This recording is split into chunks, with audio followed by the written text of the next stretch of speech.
Hi y'all, it's Tiffany with Moms Can Be Fit. How are you today? I'm so glad you're joining me. This is my very first video on YouTube, so welcome to my home. I'm so glad you're here. Today we're going to talk about menu planning, how I prepare my menu, how you can prepare yours, where I find my recipes, and what you do with them once you have them all. How do you compile a list to make grocery shopping certainly easy? So let's get started. So what's the first thing you need to do when you want to plan a menu? Well, you have to find recipes that you want to use, things that you enjoy eating. You don't want to try some diet that you know you're not going to eat forever. So the cayenne, lemon pepper, cabbage diet, things that you know that you're going to do it only temporarily to lose that weight. And then as soon as you finish that, you're going to go back to eating junk. Trust me, I've been there, I've done that, I've done the rodeo, and I have just decided that I'm done with all of that stuff. You got to find what you know will work for you on the long haul. And it's only then that your body's going to start trusting you and believing what you say. So have a good talk with yourself. Really tell yourself, okay, what am I willing to do and what am I not willing to do? And whatever that is, it's fine. But let's just make sure we're completely honest with what we want to eat. As for myself, I'm doing the Whole30 program right now. I am started week 3, so I'm on day 16. So for me, this Whole30 book has been my food Bible for the past 2 weeks. I love this book. Whether or not you do Whole30 or not, this is a great resource. There's like incredible recipes throughout this book that I will certainly do post Whole30. They're very flavorful, easy to follow, and definitely something that your mouth will enjoy. Whenever I find a cookbook that I enjoy eating from, I will simply write down a list of a lot of the favorite recipes that they have in there and the page numbers next to it. That way when I go to compile my menu for the week, I know which recipes already jumped out at me as something that I would enjoy eating. So whatever cookbooks you have on hand that you know that you like to use, pull them out, great resource. And if you haven't looked at a cookbook in a while, go back and look at it again. You'll be surprised at things that you missed the first time around, but by the time you look at it again, something new might tickle your fancy. So definitely give that a whirl. The second area that I utilize is Pinterest. Pinterest is a plethora of ideas. Anything from how to paint your dog to, card ideas for Christmas for your kids. So if you haven't gotten a Pinterest account, I highly recommend you doing that.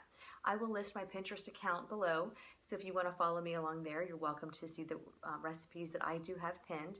So whenever you go into Pinterest, just pull up recipes based on different searches. Right now, my search of choice happens to be Whole30 foods, so I look up Whole30 breakfast, Whole30 lunches, and Whole30 dinners. I pin the ones that seem interesting to me, and the ones that I want to cook for this week, I immediately print out.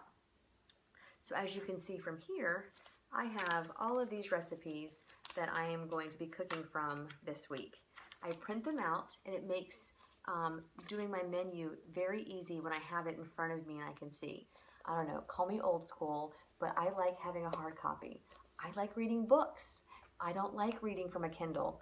I don't know, maybe because I grew up at a different time, but I definitely like paper in my hand versus everything on a handheld device. So print everything out. So you have your cookbook page numbers already written down that you like, and you have all the recipes that you want to cook. So the next step is actually forming your menu. So as you can see right here, all I did was create a Word document. In this document, it has Monday through Sunday with breakfast, lunch, and dinner going down the sides. And when you create it, it'll be a blank canvas just waiting for you to fill in all the yummy choices that you have. Now, the first thing you want to do is actually look at your regular calendar to find out what days are hectic. What days are you running so late with the kids for football practice, cheerleading practice? You're not going to be home from soccer or art class, whatever it may be. If Tuesday nights are hectic for you, plan a crock pot dinner for that evening.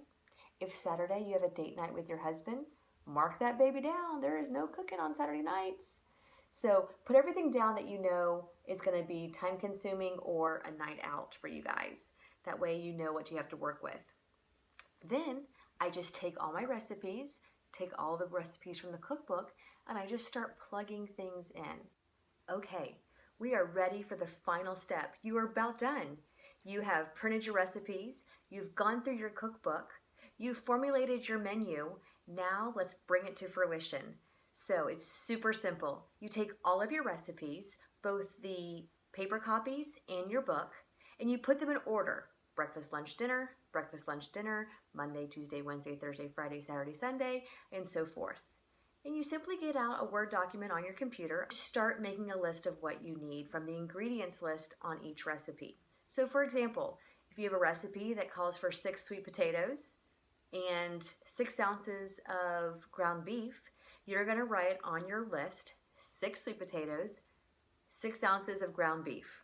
And you might be thinking, why don't I just put a package of ground beef? And the reason why is you need to know exactly how much you need. By Friday, you might have 6 recipes that need ground beef. If you only pick up 1 or 2 packages of ground beef, you're going to be short. Nothing is more frustrating than getting home and not having all the groceries that you need.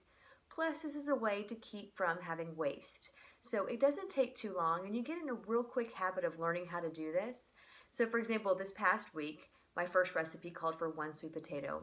But by the end of my grocery list and looking through all my recipes for the week, I needed 12 sweet potatoes. So sure enough, went to the grocery store and got a humongous package of sweet potatoes. And by the end of the week, I won't have a single one left. But if I had only put sweet potatoes down on my grocery list, I definitely would not have picked up 12.